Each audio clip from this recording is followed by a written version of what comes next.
Do you know who the first lawyer in China was? His name was Deng Xi, and he lived during the spring and autumn and warring states periods. He dedicated his life to teaching litigation and helping others with their cases, making him arguably the first great lawyer in Chinese history.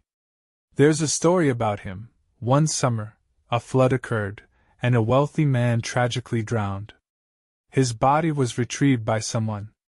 The deceased's family rushed to the scene, wanting to pay to redeem the body, but the other party demanded an exorbitant price. The family asked Deng Xi for help.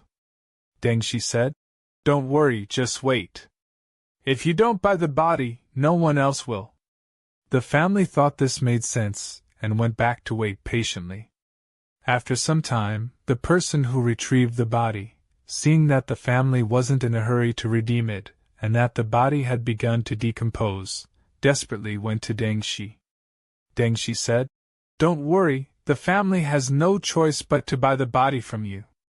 The person who retrieved the body thought this made sense, and happily went back.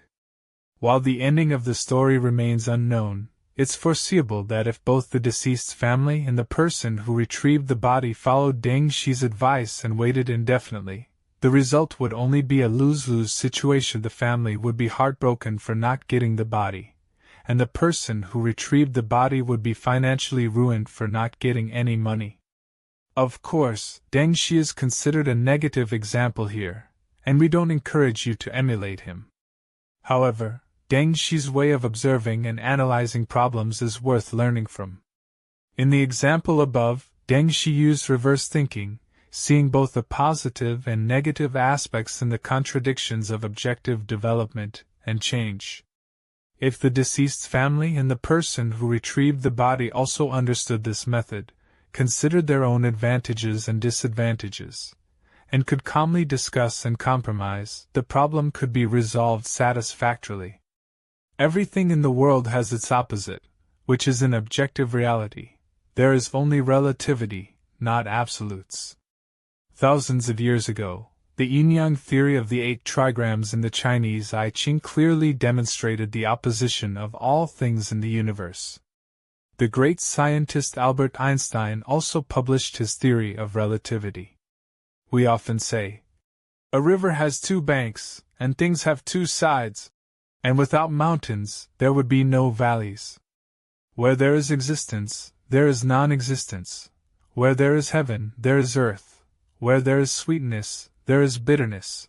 Where there is black, there is white. Where there is good, there is evil."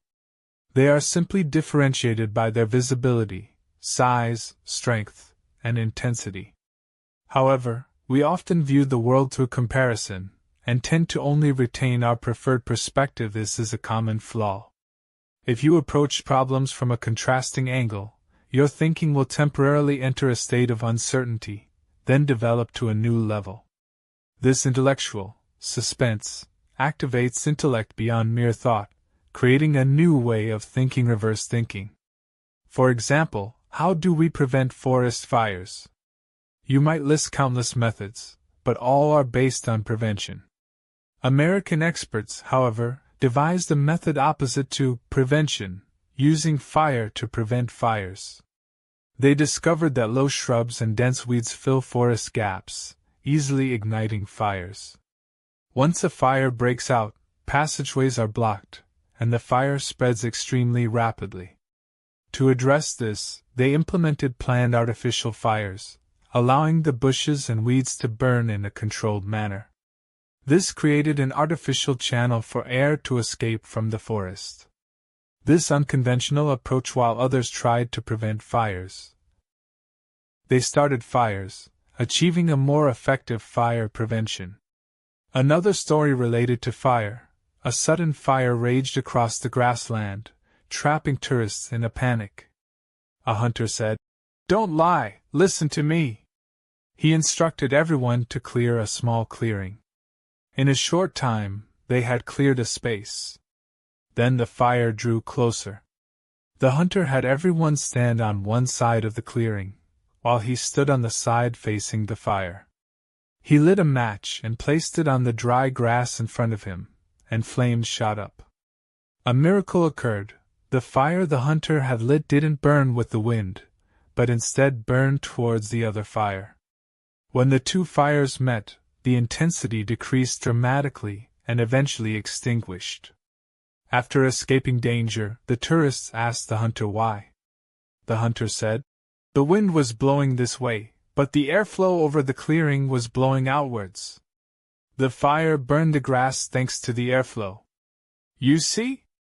Opposites aren't always incompatible. Sometimes they can be the best way to solve a problem.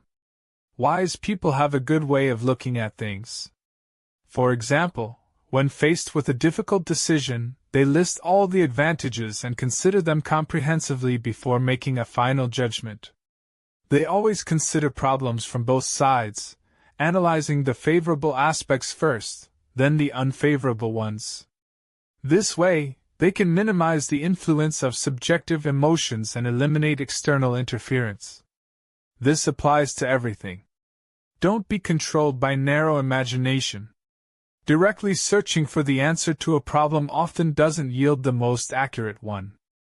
Instead, the answer might lie in its opposite. Everything has its opposite. Which side are you looking at?